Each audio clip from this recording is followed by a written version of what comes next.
Texas Lutheran University.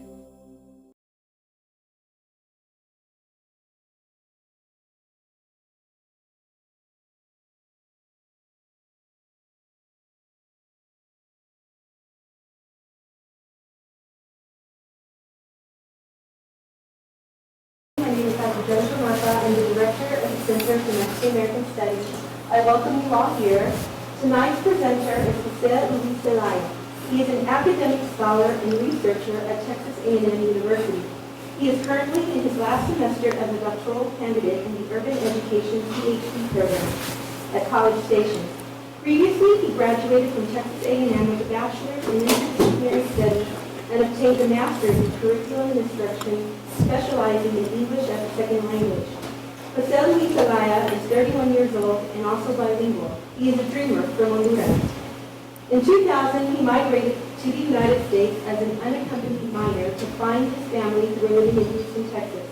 After a dangerous 45-day journey, and with the grace of God, he was reunited with his mother and sister.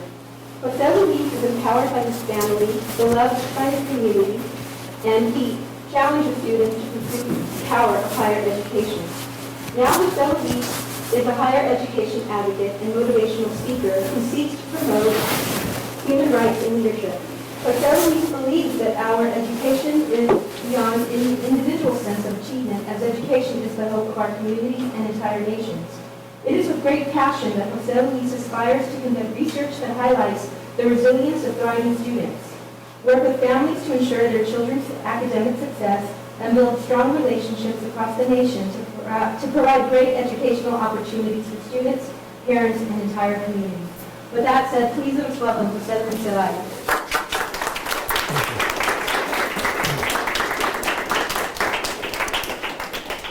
Well, it's a great honor to be here at Texas Lutheran University and to be able to not only talk about my personal story and not only to talk about my journey or to talk about the power of higher education, but to be able to provide an experience. So for the next 45 minutes, 40 minutes that I seek to become vulnerable with you and literally allow you to see through the eyes that I see in the world. And to be able to, I invite you into my soul, I invite you into what it is to grow up in a different country and grow up in a trash field. And I'll tell you about that. And I'll tell you about violence and what it is to lose your brother at a very young age due to poverty. And I'll tell you about what it is to be on your way to school when you're 9 years old and you're just on the way to school and you end up being stabbed by gang members. And I'll tell you how all of those concepts of poverty and violence forces people to migrate, forces people to seek better opportunities, to be able to provide for their families. And within that, I will tell you a little bit about my personal journey to the United States as an unaccompanied minor. And I will tell you what it is to be an undocumented person in the United States, what that entails. What does it mean to learn a different language? What does it mean to learn a new culture? But not only that, but to also talk about succeeding within the system of higher education, graduating, going to high school, getting enrolled in a community college, getting a bachelor's, a master's, and a Ph.D. To be able to provide a framework that if a child who grew up in a trash field, if a child who lived in the streets of the most dangerous place on earth is able to graduate from college, is able to go through the system of education and find hope not only for myself and my family, but for my community, I seek not only to talk about a story, but to be able to reflect on the sacrifices of so many people that have allowed me to be here. What helped me get here? What empowered me be here? What challenges did I face? So with all of that being said, it is my honor to be here. I am thrilled, I am excited to be able to know that in this part of the country that there are people whose dreams are as high as their future. To know that there are high school students whose dreams are to be able to be in positions of power so that they can make a difference in their community, that empowers me. I am empowered by educators who believe that education is the future of our nation. I am empowered by people who are here in this room. because we are open to have a conversation not only about immigration from a perspective of controversy, but from a perspective of solutions. And what does it mean for us as a nation to face our own values and our own morals and ask the question, what are we going to do with children at the border? What are we going to do with children who are already in the United States and in our education system? What are we going to do with that? But beyond that question, or what is the United States going to do with that, what are we willing to do? What sacrifices are we willing to make to be able to provide hope for others? And for me, that hope did not begin when I started going to the streets and advocating as an activist. For me, my hope in my family did not begin when I simply used to fight for human rights. My hope began when I understood the power of higher education. And I understood that if I was patient, that if I was committed and I was determined, that at the end of this road, that there would be hope.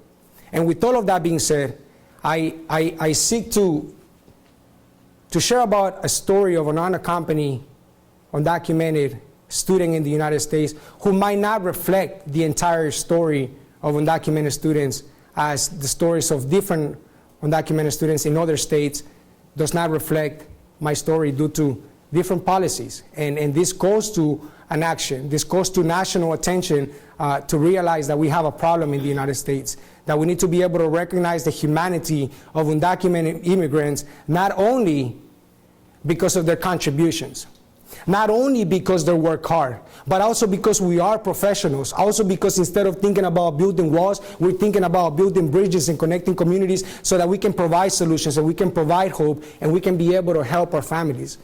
And for me, to be able to be in a room where people have also that sense of hope, where people have also dedicated their lives to believe that after the 4 years of college, that after the 6 years of college, that after 8 years of college, that there's going to be a sense of hope. For me, coming from another side of the world, where that perspective doesn't usually exist, it's an honor for me to be here.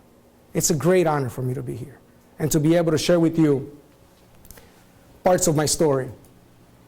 I fully believe with my entire heart that our education is hope, that it has the potential to not only transform your individual lives, but it will transform generations and generations of your family. Example, whenever I first went to college, and I got enrolled in a community college and my sister was still in high school, she didn't have an option but to go to college. She didn't have an option but to go to a university. She didn't have an option but to dream big because someone had created a journey.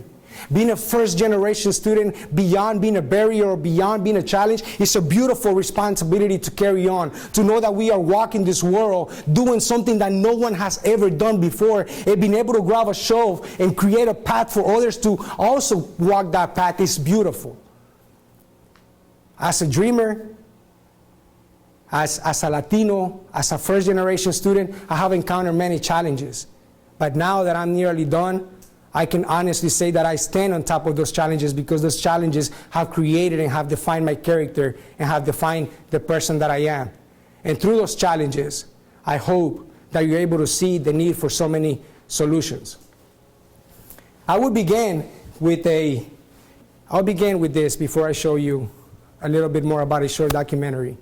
But you see, growing up in Honduras, I grew up in 1987. During the 80s, there was a lot of war going on within the Triangle region, especially within the Salvador. There was a civil war that created a lot of destruction. A lot of international policies then started creating a lot of conflict within the area that caused extreme poverty, that caused extreme violence. And whenever you live in a country where poverty is not defined by making $24,000 a year, but instead, according to the United Nations, is defined by an individual who makes under less than 2 hours a day, yet the food basket is at the same price of the United States. Example, a gallon of milk is worth about $2.18, while an individual makes less than $2 a day in Honduras. So to be able to contribute, to be able to provide for a family, the concept of hard work paying off, it's difficult. It's difficult to be able to realize that you can be a human being working 60, 70 hours a week, yet bringing home $10 a day. So the concept of poverty becomes very, very difficult, and it became real in my life at a very young age.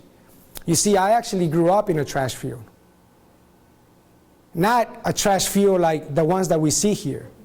I'm talking about a trash field like the ones that we see in many countries. But my story was not unique. My story was not an outlier. It was the reality of also other children that were also living within the same environment. It was the reality of so many called street children, children that, due to the extreme levels of absolute poverty, their parents are not able to provide for a household, are not able to provide for the basic human livings, so they have to be able to find places. And we found places in these trash fields. We found places behind stadiums. We found places to sleep in parks. And it was a very difficult reality to be able to be a child who have not chosen that to be their life, but yet you have to be able to go through that in a very young age, at the age of 5. I remember going into a small shack that we lived in, made out of plastic, made out of wood, made out of recycling material. And I remember walking in, and I remember seeing my mom crying. And I remember seeing my mom crying uncontrollably because at a very young age of 2 years old, my brother had passed away due to an asthma attack in the trash field where we lived. You see, every single day that I leave my apartment, every single day that I take the road, every single day that I go to class, I carry with me at least $2 in my pocket to be reminded that if the day that my brother passed away, I had those $2, maybe that would have been enough for a taxi. Maybe that would have been enough for an inhaler. Maybe that could have saved his life. But the reality is that I continue to live this life knowing that poverty has real and serious consequences. That's why I'm passionate about higher education, because I know education can also provide hope for people who live in extreme poverty. And that to me brings hope, because I know what I've seen. I cannot forget what I've seen. There are nights that I wake up in the middle of nightmares, thinking that I'm falling into a hole, like I'm going back to that place, thinking that I am afraid of whether or not I'm going to wake up in my current reality. Whenever you live in high levels of absolute poverty, it's different. But it's also very difficult to be able to conceptualize a concept that it's not logical, that doesn't make sense within our sphere of movement, that doesn't make sense because we don't see it, because we don't visualize it.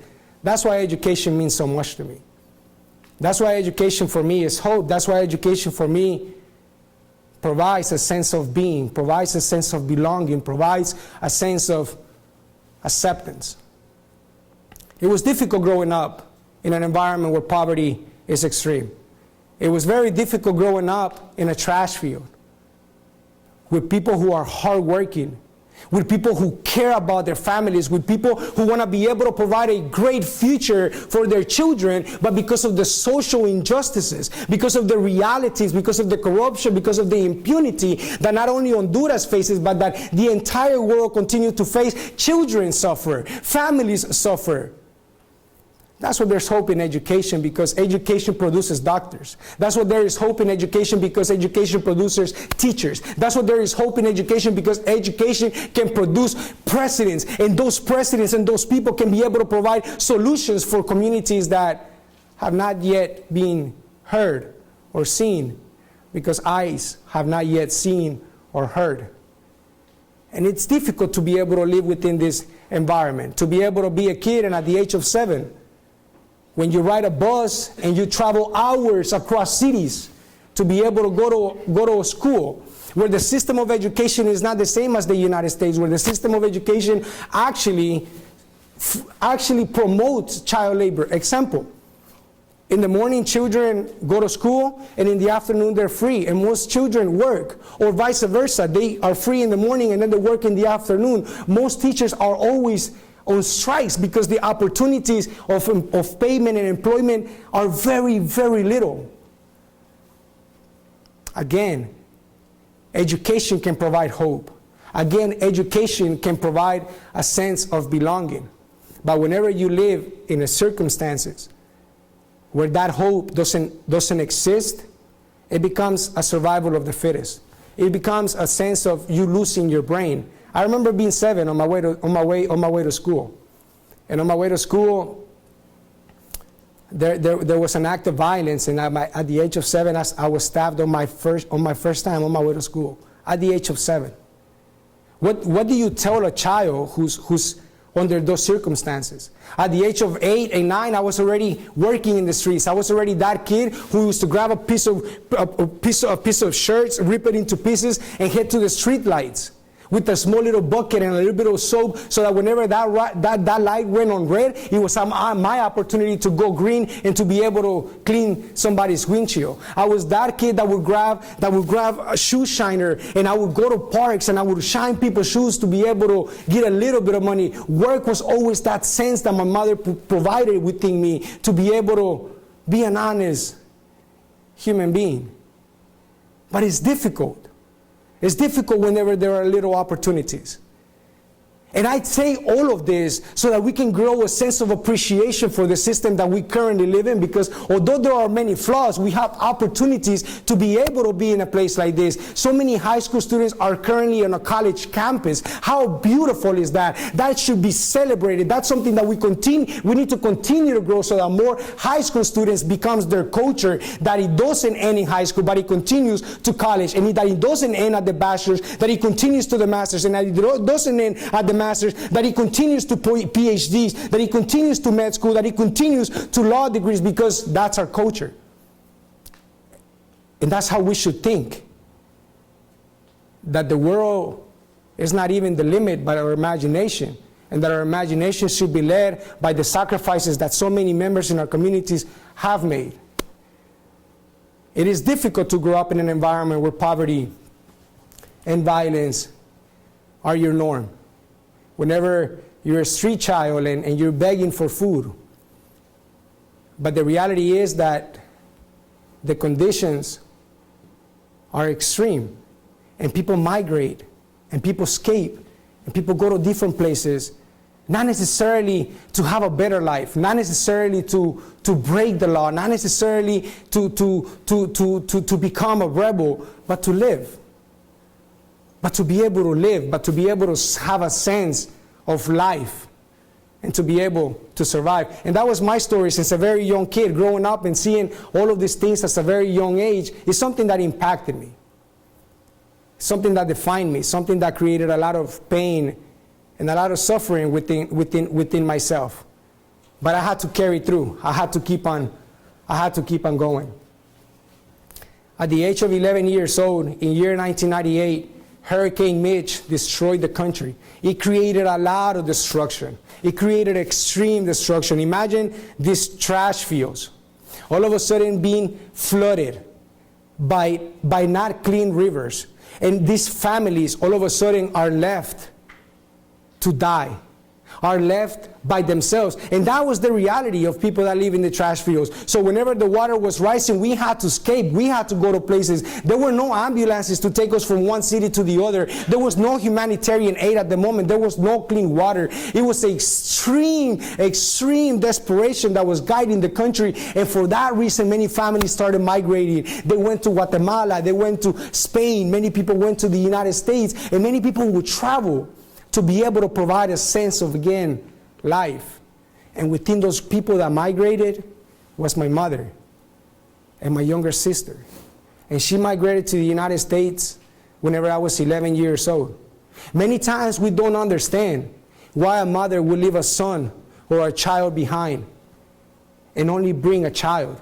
But whenever you live under those circumstances, I don't expect someone to understand my story. I don't expect someone to be able to comprehend the difficult realities of what a mother has to do to leave a child behind, hoping that one day they can be reunified. That hope of reunification, just that simple hope, just a simple thought that one day you can be reunified with your family, is worth the risk of losing your life. And that's the reason why many families would even send their children to travel alone, because they rather think that child has hope on their journey than to see them lose their lives in the middle of the night due to the drugs and the war and the war tax that is passed down by gang members. So it's very difficult to be at 2 in the morning, at 3 in the morning, and having to experience that as a child. The country is beautiful. The country is amazing. Its people are so kind. The children there have hopes, they have aspirations. The mothers, they wish that their children could have an opportunity to be educated. But yet, the opportunities are very limited. Very, very limited. That's why I have hope in education. That's why I have a sense of empowerment within the education, because I know that education can bring change. I know that education can bring empowerment. I know that education can bring improvements because I've seen it here. What I have seen in the United States is something that I have not seen back home. And you give me hope. You give me hope to know that education can also change people. You give me hope because I know that you have hope in education, and that gives me hope. And knowing that your mom leaves to another country and you're a child, 11 years old, I stayed in the streets. I lived in the streets, and I fully became what is known a street child. And I started sleeping in the streets. And I started inhaling glue to be able to forget that I was hungry. I started sleeping in buses. I would sleep in parks. Many times we would even go under the ground to sleep. Many times we would there were so many things that happened to us at night. The militaries would come and they would hit us with AK-47s because we were street childs. We were seen as something that needed to be cleansed. And the reality continues to be that there are so many children, not only in Honduras, but around the world, who need solutions, who need hope, who need a sense of belonging. And that's why I find hope in higher education. That's why I find hope in my journey, because I believe that there can be change. My mother migrates to the United States with my younger sister. I stay in Honduras, and for about these 2 years, it was challenging. Very, very challenging. Very challenging. I remember one day, we were playing soccer. We were playing soccer at a soccer just field, and that was one of those things, again, we love soccer. At 5 p.m. comes around, everybody goes outside. You got shoes, you got no shoes, you play. It was that culture that we went outside to have fun. And while we were just playing soccer, there was a drive-by shooting. And I'm only 11 years old. And at this time of this drive-by shooting, I was impacted twice in both of my arms. And now I'm 11 years old and I'm shot twice in both of my arms. I already been stabbed. I already lost my brother. I already seen the absolute levels of poverty. I seen how the people suffer. I seen how many people who want to have hope don't have the hope due to the lack of opportunity. And that was something that for me was very difficult to see as a child. But again, it was the norm. It was normal to see that. It was normal to be able to see my circumstance also happening to thousands and thousands of other children. It was then whenever I made the decision to migrate and to come to the United States. It was there whenever I made the decision to say, I'm going to go look for my mom. I'm going to go find my mom. I'm going to migrate to the United States to be able to just find that sense of hope, that sense of being with my family. I didn't know that as a child coming to the United States that I was breaking so many international laws. What I thought that I was doing was getting closer to my mom, and that was the most meaningful thing that I could have done. And as a 13-year-old child, I took a journey to the United States. Not with a smuggler, not with a coyote, but on my own, as a child. As a child with very little money, as a child with very little resources, migrating through several countries in order to be able to pursue and to be able to have that feeling of being with your family. It's difficult to be that young and to be able to have these experiences. It is difficult to be that young and to be able to see the world through those lenses, through those eyes, and yet still have hope, and yet still believe in the optimism of the world. And that's what education did for me. Education provided me an entire sense of thinking about my country, of thinking about my people, of thinking about my community. It provided me an opportunity to not only see all of these problems, but to be able to find real and true solutions that can improve not only Honduras, but hopefully everybody who's the message can hear. Whenever I was shot, I made the decision to migrate, and I took off.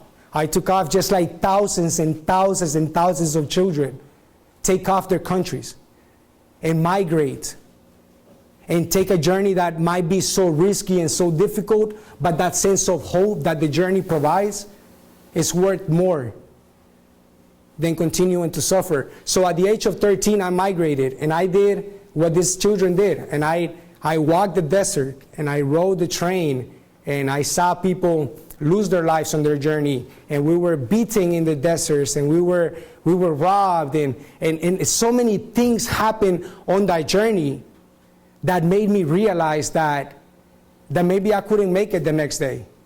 That the dangers not only of narcos finding you in the desert, but of scorpions in the desert, of ants while you're asleep, of the rain while you're walking, of having a flashlight but not being able to know which way to direct it because it's at night and they can find you, and the fear of being a child, and the fear of wanting to be reunified with your mother, and the fear of not knowing whether or not you're going to be alive another day consumed me as a child, and I fell into extreme depression. But that depression, I believed that I could only fix it by finding my mom. So that kept me going. Every single day out of those 45-day journey that I took by coming to the United States, wanting to see my mom and wanting to reunify with my mom. It's what empowered me and inspired me to walk while my feet were worn out. It's what inspired me to not be thirsty while we were walking for days without water. And it was an experience that many, many of your parents have taken. It may be an experience that maybe someone in your family have taken. The concept of migration is not only new to me. People migrate from communities to communities for improvements.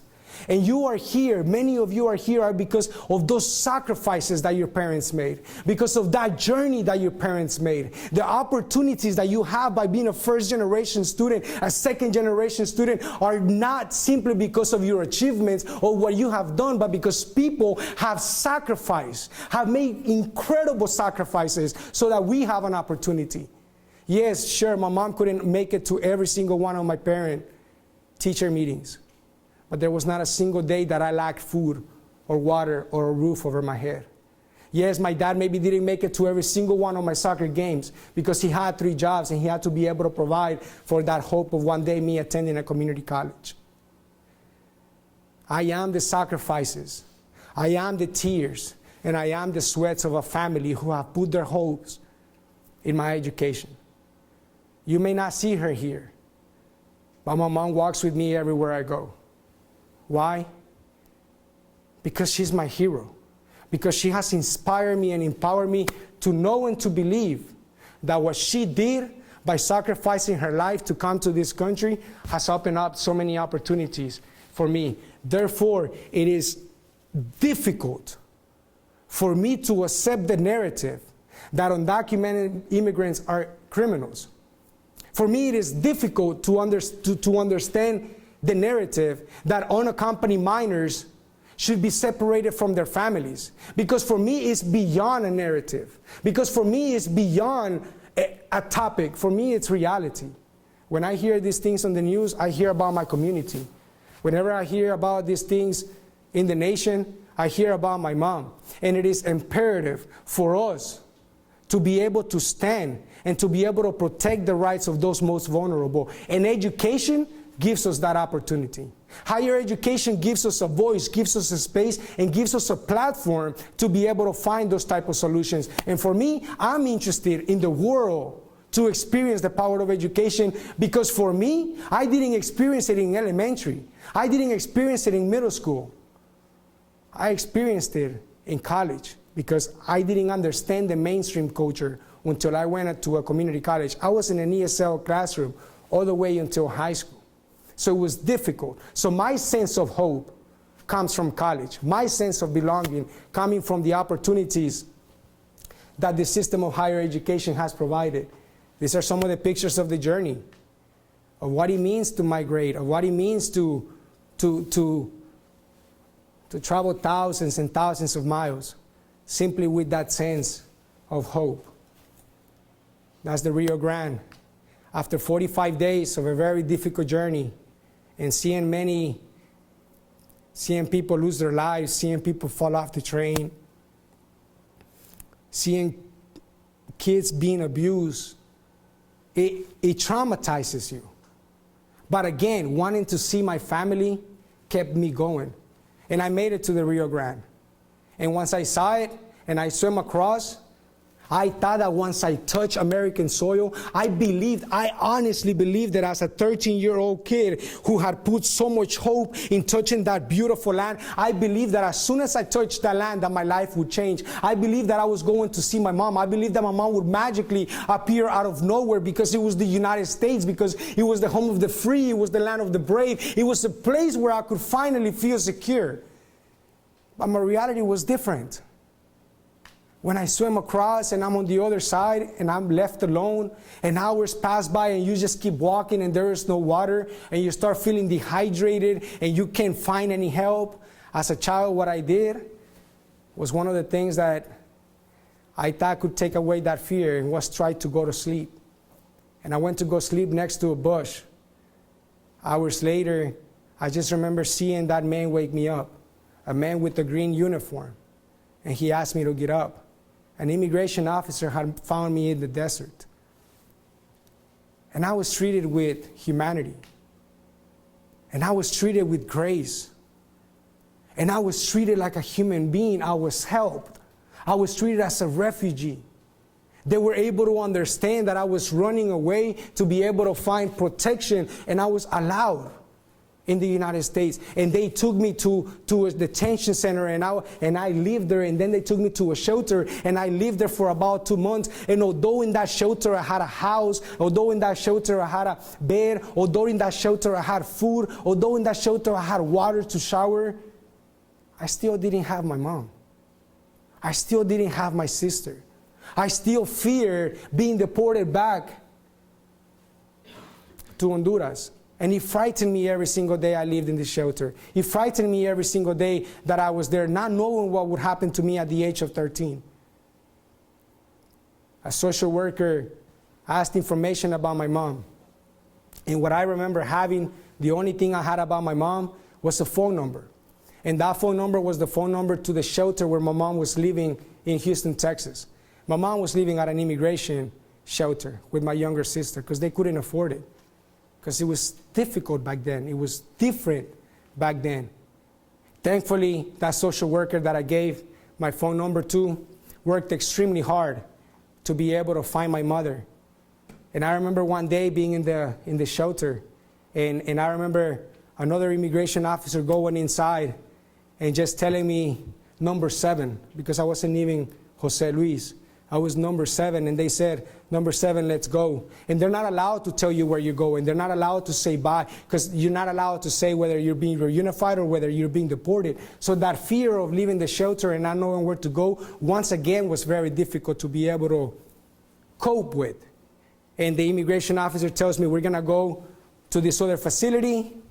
I was in Harlingen, Texas. We then moved to Los Fresnos, Texas, about a 20-mile drive, about a 20-minute drive. And once we got to the other center, the immigration officer asked me to close my eyes.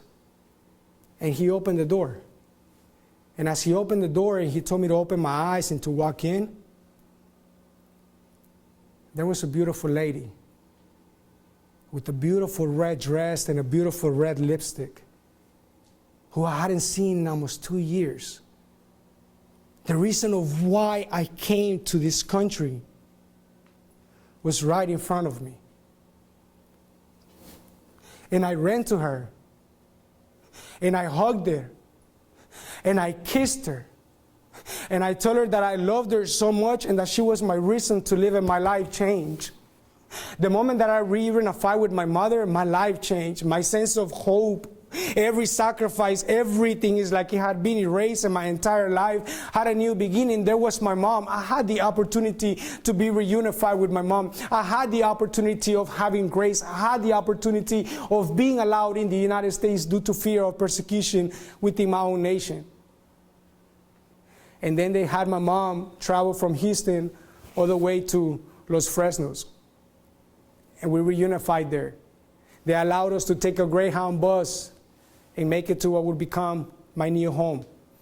Houston, Texas. She's my mom. That's not the day when we reunified, but that is the same dress that she was wearing the first day that I saw her. Almost 2 years later, having to reunify with the love of your life. Again, I don't share this story simply to share about a sad story or to talk about like the conflicts of a nation or to talk about like the journey of an individual, but to be able to showcase the power of education. That if education can grab a child from a trash field and transform him into a Ph.D., what is impossible for you? What is stopping your dreams of pursuing a Ph.D.? What is your dreams of pursuing a master's? What is your dream? What's stopping your dream of pursuing the law degree? Why are you stopping and not going into those careers that will require more than a bachelor's degree? If a kid from a trash field can find hope in education, what is impossible? What is impossible? And that provides my sense of hope. That provides my sense of believing. You see, whenever my mom went to Houston, Texas, and we arrived to Houston, I was like amazed. I mean, think about it, like coming from Honduras and all of a sudden seeing Houston and seeing the towers and the lights and the bridges. I kid you not, I thought I was going to see Godzilla, like in one of those buildings. I thought I was going to see like Minnie Mouse or Mickey Mouse just like come out of a McDonald's and like talk to me. I thought I was going to see the Ninja Turtles. I thought it was the United States for me. I was starting a new journey. And when we got out of the Greyhound bus and we took a taxi to what would be my new home, that one bedroom apartment with 4 other families and 13 members. That's where we lived. And I remember on December the 8th when I knocked on the door, and the door was open, and a little girl opened the door. You see, and as my sister opened the door and my eyes saw her for the first time, she gave me a balloon. She gave me a balloon. And inside that balloon, there was a note, and she told me to open it that day. And I remember very clearly, like if it was now, and like as I ripped that balloon open, there was a note inside. And that note said, "Santa, can you please bring my brother home for Christmas?"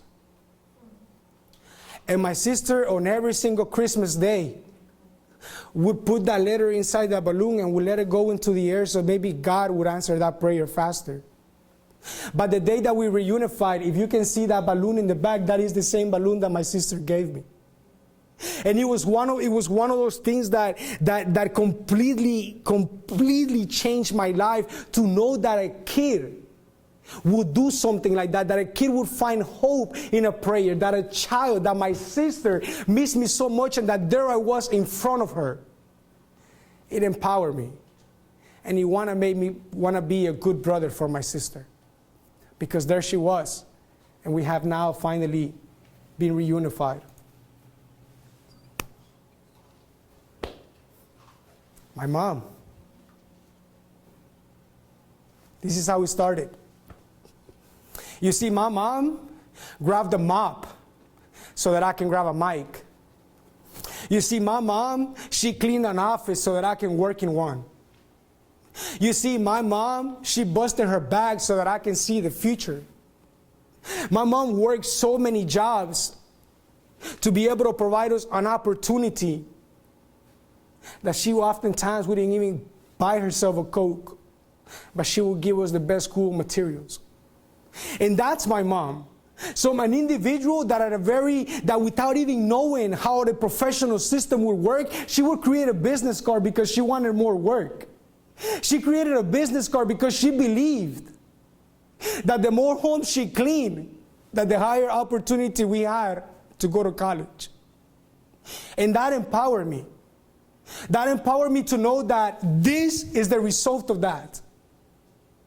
This empowers me because one day as I'm cleaning my house, I find this business card.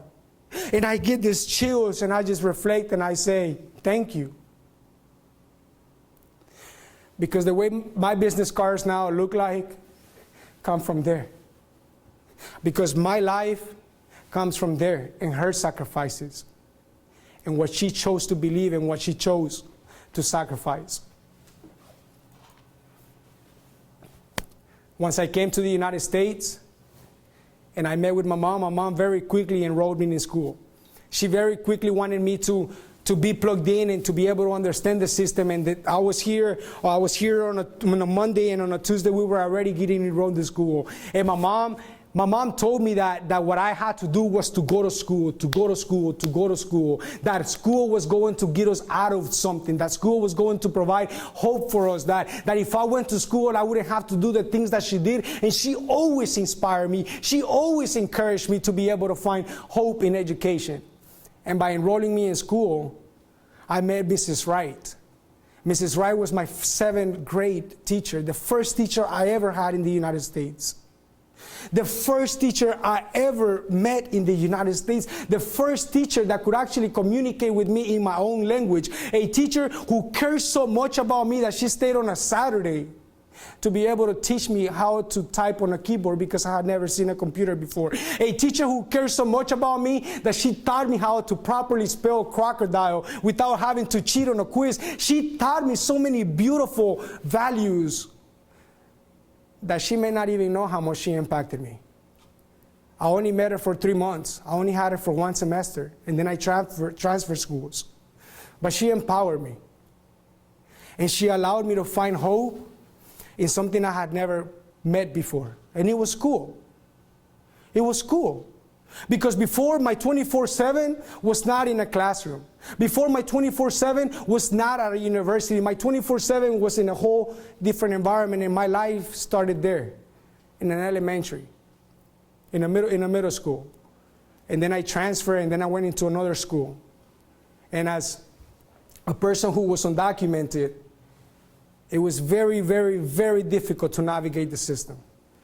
As someone who was first generation, it was very, very difficult. As someone who had to learn a different language, it was very, very, very difficult and challenging to be able to understand that I was made for college. That someone like me could go to college. Because I didn't think that I belonged in those spaces. I didn't think that someone with my background could ever have an opportunity to succeed in a space like college. So college, I didn't think it was for me because of my immigration status, because I was told that why go to college? But there are people in life who come into your life who are meant to empower you and to inspire you and to make sure that you keep on going in the direction that God made for you to keep on going. And that the direction that you keep on going is the right direction, and that it aligns with your purpose in life.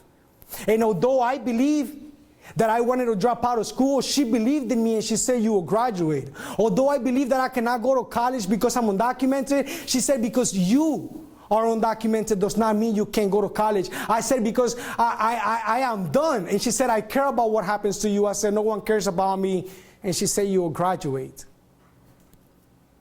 And she taught me the path. And she told me that as a dreamer in the United States and the state of Texas, that I actually could go to college. I graduated from high school. I enrolled in a community college, and for my first year in a community college, I still was developing my English proficiency. I was learning English. I was still not taking the full college level classes. On my second year of community college, I got an associate's degree because I believed, and I started to begin to find hope in this without having the ability to even work. So I graduated from the community college, and then I applied to Texas A&M University, and I go home and I give my letter of acceptance from Texas A&M, and I go back to my mom and I tell my mom, look, Mom, I've been accepted to Texas A&M. I'm gonna be an Aggie. And my mom starts crying, and I'm like, you're just being a mom. That's what moms do. Moms cry. But I'm just like, no, you shouldn't cry. This is actually a very positive thing. And she says she knew. Remember, my mom came to the United States in year 1999. I came to the United States in December of 2000, so basically 2001. When I gave my mom the letter of acceptance from Texas A&M, she asked me to go to the closet where she had several boxes all with years. And she went to one of the boxes that say year 1999, the first year my mom came to the United States. And out of that box, she pulled out a shirt that said Aggie Mom, that she was giving at a shelter in year 1999. You see, I was meant to be an Aggie. You see, I was meant to be walking this life knowing that literally my blood is maroon, knowing that I go to one of the best universities and that I was predestined to do that. That my mom was giving a shirt at an immigration shelter before I even came to the United States. Things like this cannot be explained. So now it's framed at home. My sister wanted to go to UT. And we said, my mom does not have a UT shirt, so you cannot go to UT. So she ended up going to Texas A&M. She graduated from Texas A&M. She got a psychology degree from Texas A&M. And my mom has 2 Aggies now. And it's one of those things that, once again, life sometimes will be the best teacher. Because life will sometimes first give you the test, and then it will teach you the lesson. And that's what I have learned, that the test that life has given me is now teaching me so many lessons, that the experiences that I once did not understand, they now come to make sense. And that is that I was meant to be an Aggie. You see, as a student that goes to Texas A&M University, that all of a sudden comes from this background of Honduras, of migrating to the United States, of being in the education system, of graduating high school, of going into a community college. Now it's at Texas A&M University. 50,000 people. A game with like over 100,000 people. And all of a sudden, I felt like Texas A&M was my home. I felt like the university was a place where I belong. I felt like the teachers were people that understood me. I felt supported. I felt like I finally have found a purpose, even though I couldn't potentially use my degree due to my immigration status. So I still found hope in education. I knew that education was something that no one could have taken from me. I knew that even if they took me and literally sent me to another country, that what it's in here, no one can take away. And that's the hope that I have with education. That's the empowerment that I hope that we're able to experience. And you see, at Texas A&M University, I did my bachelor's in interdisciplinary studies to teach math and science. And as I graduating on December the 17th, which also had happened to be my mom's birthday, my stepdad's birthday, who's an incredible human being, and also their wedding anniversary. So it was one of those days where my mom, with legs hurt, like, because she has both of her ACLs torn, she has 3 discs in her back dislocated, and yet she continues to not complain. She continues to say it doesn't hurt. She continues to cry alone.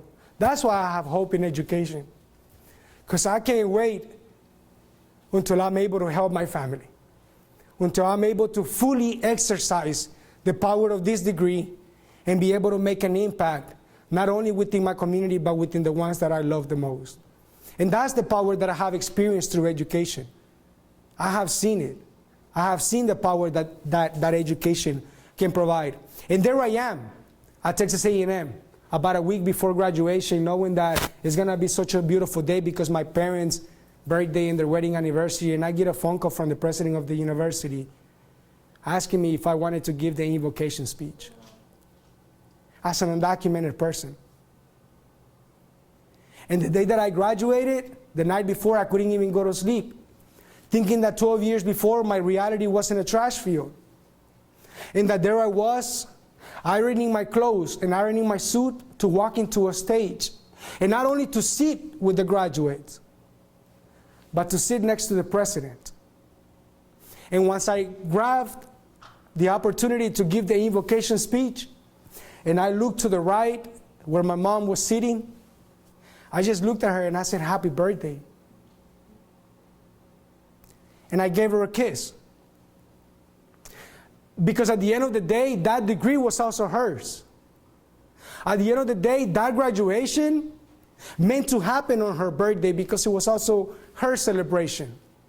And it was also the symbolism of my dad and their union. So now I have an incredible opportunity. Now I'm experiencing a little bit of what this degree can provide for me. Now that I'm pursuing a Ph.D., now I'm understanding a little bit of why I had to experience the pain that I had to go through. Now I understand that the reason why I went through what I went through is because of a responsibility. You see, my education, for me, is not just luxury. My education is not just something to be able to say that's powerful or great. It's a responsibility. After seeing what I have seen in my country, after seeing what I have seen in this beautiful nation, I know that our world needs solutions. And I know that higher education can provide the solutions. So as I travel the country, there is one question that I ask every single student, and I say, whether they're in middle school or in high school, I said, how many of y'all have hope in going to college? And this is the response that I see as I travel the nation, that there is hope in our communities, that there is hope in our people, that there is hope in the idea of helping and serving others, that there is hope in unity. But beyond hope, there is power in education. And that's what I have found as I travel, as I go to places like this, as I know that literally as I'm sitting among you or standing among you, who knows who's in the room? Who knows if the next president of the United States is here? Who knows if the next governor of the state of Texas is here? Who knows if the next doctor that's going to save my daughter's life is here? Who knows if the educators that are going to create policies that are going to save lives are here? And I don't doubt that they're here, because we're at a great university. We're at a university that provides resources that would equip you, that would not only give you the right mentality and the right inspiration, but that has the faculty, that has the programs, that has the support, that has the mentors, that has the resources to make sure that you are a champion, to make sure that you are taken care of, that to make sure that although that this place may not be for you, that this place belongs to you. And people every day wake up with that in mind, because your dreams are their realities. And their dreams is to make sure that your dreams become true. And that's why places like this continue to operate, so that people like you and me in finding solutions. So one of the things that is, and I'll show you a video that is so interesting about me, is that whenever I was a kid in Honduras at the age of 11, I learned how to crochet. And with yarn like this and a hook like this, I learned how to crochet. And in Honduras, I always wanted to make a sweater because it was cold sometimes, and I wanted to cover myself from the cold. So I would make beanies, and I would make headbands, and I would make scarves, and I would sell them in Honduras. But buying yarn was very, very difficult because it was expensive. So I remember whenever I first came to the U.S. in December the 8th, it was cold. So I started making beanies for my sister. And she liked them, and she would then, beanies like this one. Beanies like this I would start making, and then she would wear them around the apartment complex, and then other kids would like them, and I started selling them, and I started selling them for $3, and then $5, and I thought I was making it because the currency exchange, you see what I'm saying? Like, I had just gotten here, so I'm getting $5. In the exchange, I'm getting 100 lempiras, like 100 pesos, so to speak. So I'm thinking like, oh yes. But I never realized that a Coke was actually $1. So it was complicated. But I started making beanies like this. And then I started realizing that there was a business there. And then I started going to flea markets. And then I started like getting in buses, and I thought it was Honduras. I would get in the metro and like say beanies, until the bus driver would say that that's not allowed, and to get off at the next stop. So this was something that for me capture a lot of people's attention. And by crocheting, so I did my undergraduate, I got a full ride to Texas A&M. I got worked in scholarships and financial aid, about $100,000 worth of scholarships. There are no excuses. There are no reasons. If there is a reason to fail, there are 3 reasons to succeed. If plan A doesn't work, there's plan B, C, D, E, F, G, all the way through Z. And if plan Z doesn't work, there is the numbers, and the numbers go all the way to infinity. There is a way. There is a way. Who would have known that when I got accepted into the master's degree that I wouldn't have funding, and that as an undocumented student that I didn't have the ability to legally work. So I started crocheting. And by crocheting is literally how I paid for my entire master's. I would make 20 beanies a day, and I would ship them to Mexico and Singapore and Canada and all across the United States. I would crochet in the library at Texas A&M and have a very discreet sign that would say selling beanies to go to college. And that was me. That was me. That kid that would put tape on his glasses because they were broken, but I would still keep on going. And with that, I want to show you this video of me actually crocheting on campus.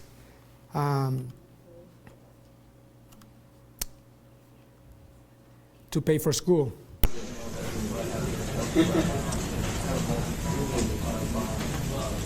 Hey guys, my name is Luis Zelaya. I'm the dreamer here at Texas A&M University. I came to the United States at the age of 14. You know, first one in my family who graduates from college. First one in my family who, you know, gets accepted into graduate school. I'm really excited. You know, I was accepted into an ESL, English as a Second Language, specialization graduate program here at A&M, and I would love to pursue my master's in ESL. So as many of you know, I am crocheting. I learned how to crochet about 12 years ago whenever I was in Honduras, and right now, as you can see, maybe I'm doing a scarf. I'm making a scarf. And this is how I'm gonna make myself go through college. So I make beanies. Some of the ones that I have, you can see right there.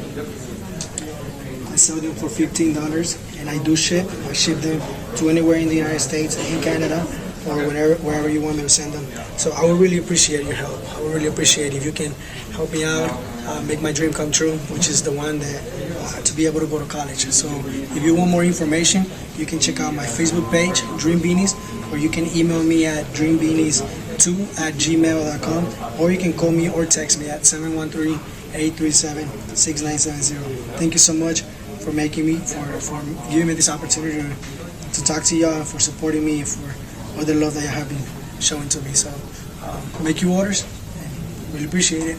Thanks again. So there I was, crocheting, and so there I was crocheting. Here's another image of me crocheting and actually making this an actual business, making this an actual way of how I actually paid for my graduate school.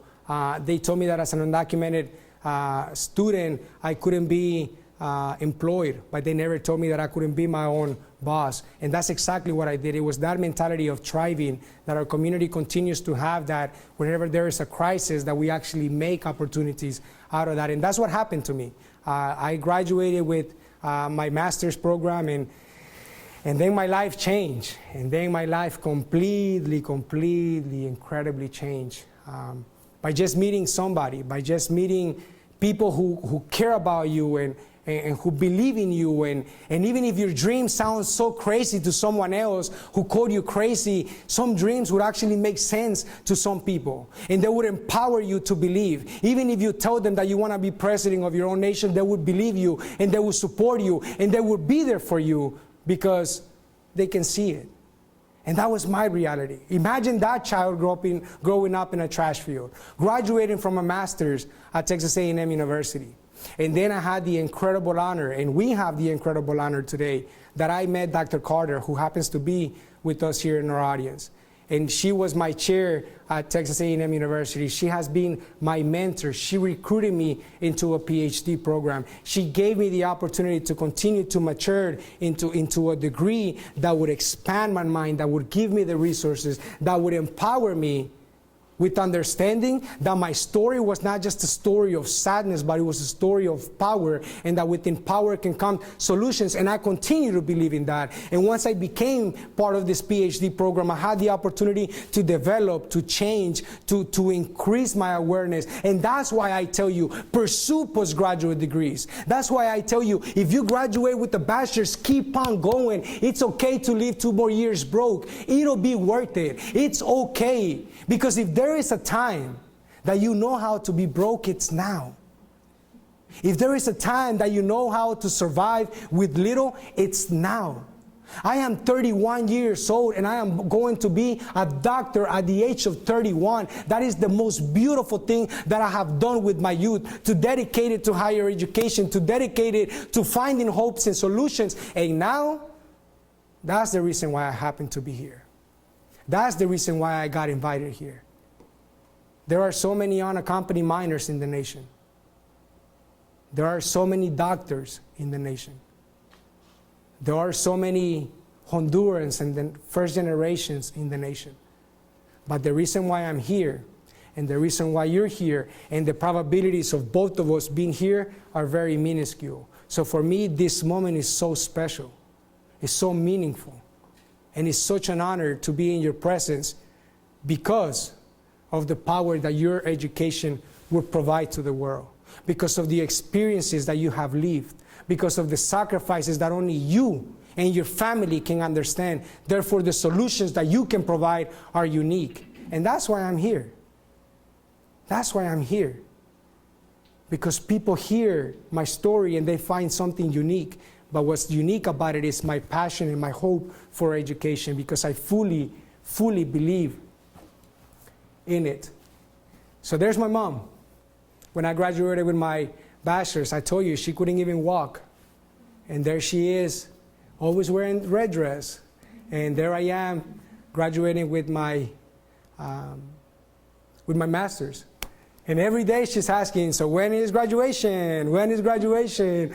And I'm just like, just keep on waiting, it's coming, it's coming. But then again, that's empowering and inspiring to me to know that once it all said and done, that's the people that I continue to fight. So I'm concluding with this. So where is Jose Luis Zelaya now? What is Jose Luis Zelaya wanting to do, and what is my reality now? So I'm writing my dissertation. I am in the process of writing my dissertation. I care about English language learners. I care about immigration, not necessarily from a controversial perspective, but more from a historical point of view and how that has affected our system of education. I care about children. I care about children having opportunities to higher education. But most importantly, I care about those who already made it and are already here to also realize that there is more. That there is more than a bachelor's, that there is more than a master's, and that potentially there is more than a Ph.D. I have had incredible opportunities because of my Ph.D. I have had opportunities to present at the Rothschild Institute at Harvard. I have had opportunities to have conversations with the President of Colombia, with the Secretary of Education from Colombia, from Mexico, and Argentina, and to hear them talk and to hear them speak with the optimism that they speak empowers me. It inspires me. And I'm there because education has opened up this opportunity and this door for me to be there. Otherwise, I wouldn't be there. I wouldn't be there. And part of the opportunities that education has given me is to be able to meet the maximum authorities of my country. Regardless of politics or regardless of sides, I had the opportunity to have a meeting with the First Lady of Honduras and to talk about my passion for education and to talk about what do I see the country of Honduras going and what do I see myself contributing rather than just talking about the problems that the country is going through. And you see, I crochet her a flag of Honduras and how beautiful it is to be able to talk about Honduras to the First Lady of your country and to tell her that you were a street child and for her to know exactly what you're talking about. And to be congratulated And to not only that, to then say, you know what? You shouldn't just meet with me, but you should meet my husband. And to actually have a meeting with the president of Honduras and to tell him very clearly that my intentions are to one day be the Secretary of Education for the country, to be able to provide real solutions, to know that there is power in my degree, to know that if I was a street child, to know that if I experienced the violence and the poverty that I did, is not only to chastise the country, is not only to talk about the problems that the country is going through, but is to be able to understand and to be able to conceptualize solutions for the country. I believe that by becoming Secretary of Education for the country and by creating a system of education, that opportunities can happen, that poverty can increase, that violence can find a solution, because there is power in education. More than just bettering communities, more than just empowering communities. For me, is to provide people a sense of life, a sense of belonging, a sense of safety, that it's okay for them to be in a classroom and not be afraid that a teacher is going to be hurt by militaries, that it's okay to travel hundreds of miles or across cities in a bus and that nothing would happen to you. That's what I care about creating a system of education in Honduras that would be able to provide hope and be able to produce men and women of great character. And not only those at the top, but to start with the trash fields and to work our way up. That's my hope with this education that I'm providing. So, once again, thank you very much for giving me the opportunity to be here on your campus, to be able to share my story, to be able to talk about my experience. I hope that as you leave and as you walk away and you remember the story, that you just remember that what will stop you in your journey, what will stop you in your career. And whenever you feel like you can't keep on going, whenever you feel like you shouldn't keep on going, reflect on the sacrifices that your families have made. That's where I find hope. Reflect on the power that your education would bring. But most of all, reflect on the fact that we live in such a beautiful country that have opportunities that many people around the world do not have. Before I leave, many of you saw me over there, I was literally crocheting. And one of the things that I do is that as I travel the country, I crochet bracelets, like these ones, that I literally just crocheted. I just made them, so you cannot tell me my mom made them. I just made them, and okay, here it is. So, and one of the things that I want to do is that I want every single one of you to have a bracelet, so that you are reminded that one, they were made with my hands, literally my hands. But number two, give it your own meaning. Whatever meaning you decide you choose to give. But for me, it's such an honor to be here. For me, it's such an honor to know that there is hope in education, but most of all, that there is hope in your dreams and in your aspirations. And for me, I can't wait till I'm in front of my country. And to that day that I go into those trash fields and gather children by the hundreds and create schools and provide spaces that are safe. And just know that when that happens, it was people like you who empowered me. It was people like you who inspired me to be able to know that education truly, truly is powerful. Thank you very much.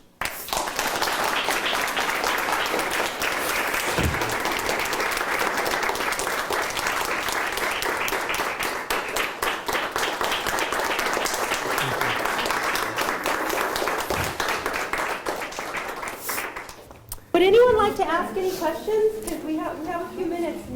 Yeah. I don't know if I really have a question, but I would like to make a comment. I think that you are young enough, not ready to know that I have taken students to Honduras. I have taken students to Honduras 3 times. And to learn his perspective is completely different, like to know the experience that we have as American professors with the students. When I talk to my students, that we're gonna go to Honduras, the first thing that they think is like, oh, how can we be without AC for a week? It's just like, you just be. And that's the first complaint, because we go in May, when it's very hot, it's very humid, it's raining, and then we realize that we're there just for a week. So I beg them to sacrifice themselves just for a week to be without AC. So I really want you to think about his perspective in life and your own perspective in life for us to think what else is in the world for us? What can we do to change? How can I just leave my comfort zone and say, I can do something else for not just, as he said, my community, but the world, So we are all called to do something. And with your permission, I'm going to read one of the poems that I have in my last collection of poems, because what he was talking about, living really underground, I saw that. I just told you, I saw a man just living, from the ground, and I was just like, what is happening? Yeah, they live in the drainage. They live in the drainage because they need a roof. So the street becomes the roof. And then it's just like, I have seen a lot of poverty, but when I went to Honduras, there is nothing really to describe the level of poverty that they have there. So because of the many words that you can use, and there are still, not really sufficient to understand the reality, I have a poem that is called Syllabus. And when we're talking about the first syllabus, certainly we're talking about many different things that you can just resume in a few words. And I just lost the poem, but I just found it on my phone. Okay, I have it right here, tres sílabas. And I apologize for those who don't understand Spanish, but that's the idea. That was like the only thing for me to reflect the reality that I saw there. And it's called tres sílabas. Honduras tiene tres sílabas: montaña, miseria, tristeza, búsqueda, mendigos, camino, trabajo, corrupción, abuso, laguna, angustia, vereda, soledad, ilusión, mujeres, hambruna, collares, tortillas, espera, justicia. And that's what you're looking for. Congratulations. Thank you. Thank you.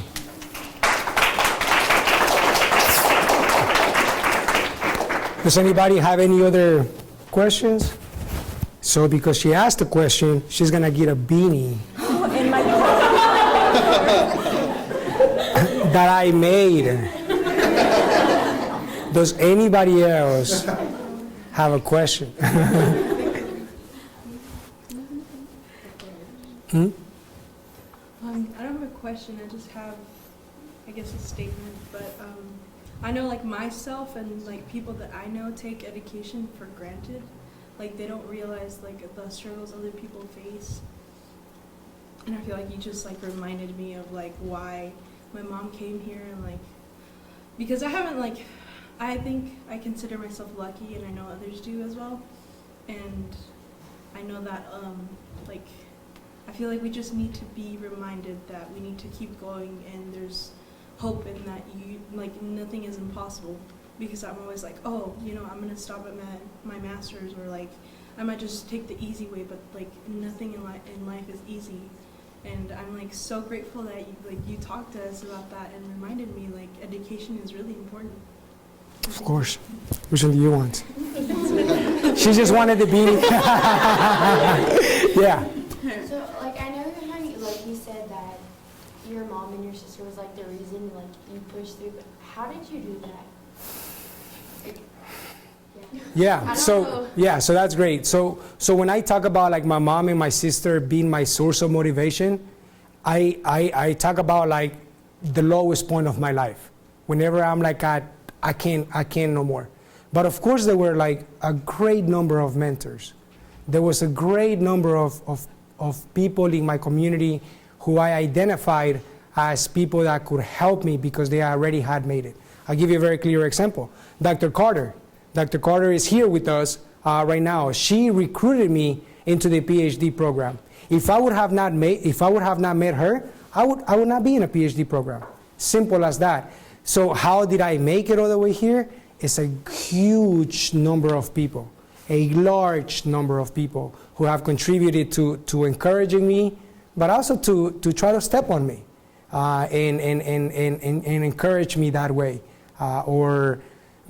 But at the same time, beyond people, it's also my experience. Like, I'm 31 and I have 11 surgeries. I have 4 knee surgeries. I have 7 screws on this knee because whenever we were coming on the desert, we were hit.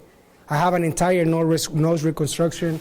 My tonsils and uvula had to be removed because I couldn't breathe as a kid. So whenever I talk about like the things that happened to me, I'm serious. Right here, I was stabbed.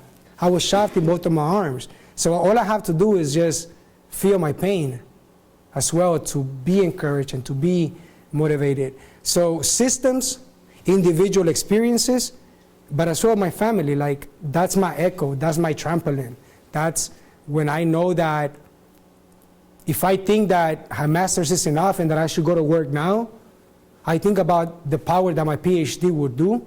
So I think about my family and helping them, and that gives me patience. Because at the end of the road, once I finish my PhD, statistically speaking, the money makes sense. The opportunities make sense. The resources make sense. But what doesn't make sense is sometimes the patience or wanting to already be there. So it's so many things that have allowed me to or encouraged me to be in this spot that I'm just literally saying what comes to my head because there's so many systems that have helped me. As a first generation, as a dreamer, as a male, as whatever that may be, I have had a lot of mentorship and a lot of encouragement. And I encourage you to also seek that. Have conversations with people who already are doctors so that it's easier for you to know the path and the journey. She's like, when am I getting my beanie? All right, so yes, ma'am. I had a question and a little bit of a statement. I understand where you're coming from when you're talking about your parents making that sacrifice, because that's what my dad did. And I worked with him in the warehouse where he worked for 27 years, 12 hours on his feet, busting his back, so he could put my sister through college, my second sister through college, and finally me through college. And he has no retirement. He has nothing to fall back on. So it's very hard for me to take the step to go through college when I know what it's costing him and what it's costing my mom to work to help support him so he can support us. So from what you've been saying, you're going back to Honduras. I think that's awesome. Your support system is your family. Are they going back with you? That's beautiful. So when I talk about going back to Honduras, I'm not talking about now. I'm talking about maybe a decade from now, once Jose Luis is like lit, you know, like once I'm like matured and I don't have too many doubts and you know, and that's so a decade from now, maybe when I'm 40. My family, my mom, she would never go back. She's afraid of too many things. She hasn't healed too much from the experiences, and she also has a lot of pain when she thinks about the possibilities of giving back. That's not an option for her. There has been a lot of trauma that the experience has caused. But whenever I talk to my mom about how do we fix the system, how do we fix the country, it's almost like her heart and her spirit is there. But physically, one, because of her immigration status, she couldn't go. And then two, her life is already here. My sister, she has children here. But my girlfriend, is also from Honduras. And she also has a very similar mentality about the country. I grew up in the city in a very violent place, but she grew up in the country, like in mountains, where the majority of people in Honduras live. So she gets to come to the table with that perspective and talk about creating functional families and national programs. And I'm just like, wait a minute, let me be 40 yet, because she's like, when are we moving, when are we going here? And I'm just like, hold on, wait, let me graduate. But I feel like we have a great shot at going back, a really strong shot, especially after having great meetings with people in authority in Honduras and understanding how the system works, rather than going through the back door and making my way up. That education allows me to come through the front door and say, here I am, how can I help? And I think that that's the power that education brings within me. To very briefly talk about the other situation, my mom, she has been needing a variety of surgeries that you have no idea. Whenever I was just finishing my bachelor's, I had gone on a mini media tour, and I had gone to Despierta America and Telemundo in Miami, and we were talking about my crocheting, and I had just come back, and I was all hyped up. I was just like, yeah, the news and all this social media comment, and yeah. And then I make it to College Station, I grab my luggage, put it down, and then my dad calls me, and my dad is like, you need to come to Houston, your mom is hospitalized. And I have to get a ride because I don't even have a car. And I get a ride to Houston, and my mom is hospitalized. And there I am freaking out. The doctor's telling me that she has 6 months to live. This was 4 years ago. Before I even started the Ph.D., like 4 years and a half ago. That time I didn't have the ability to work. I was a dreamer, but I still kept on having faith in school. And it hurt me. It hurt me to hear the nurse tell me that why was I doing a master's when my mom, was suffering, and why didn't I work? Those words hurt me. But again, whenever I felt like that, I went back to those systems of mentorship, and I talked about how I felt, and I was vulnerable, and I said, I don't know how to deal with this. And just like you are right now, so I appreciate your vulnerability and to be able to say what you are saying, because it's real. And I feel that that's something that we often lack, the space to talk about this, because I stayed in school, and then as soon as I had the opportunity to work, because I had a master's, I broke a contract, and that contract, just the one contract of 2 weeks, gave me the ability to provide a life-saving surgery to my mom that was worth $36,000. I couldn't have not been able to do that with a bachelor's. But the opportunity that education provided was also financial, so that I can then go back into my mom, and my mom is still living. She had a surgery. My mom was about 300 pounds, and she, through the surgery, lost about 100 and continues to live. So again, it's difficult, but if you just continue to have hope, at the very end, even the finances break down.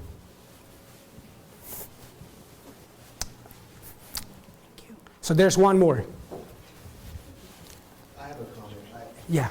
I'm really compelled by your story and how you tell it, and I feel like there's so many stories. I think about my aunt that crossed. I think about Gloria's her crossing, and the thousands, the tens and thousands of others that have crossed. And so I really appreciate you being so vulnerable, so open. I mean, I was in tears in and out through your talk. I was thinking about my family. I think about my mom more. So thank you for sharing that story. Truly compelling, and I just feel like the rest of the world needs to hear about it, that we need to tell our own stories instead of letting mass media tell it for us. Yeah. So thank you. Yes, sir. Yes, sir. Thank you. All righty. So, before you leave, please see me. I would love to see you, say hello, give you a bracelet. I would love to definitely, I'm here. So once again, thank you very much, Texas Lutheran University, for having me, and I hope to very soon have the great honor of seeing you again. Thank you. Thank you. Don't leave without a bracelet, please.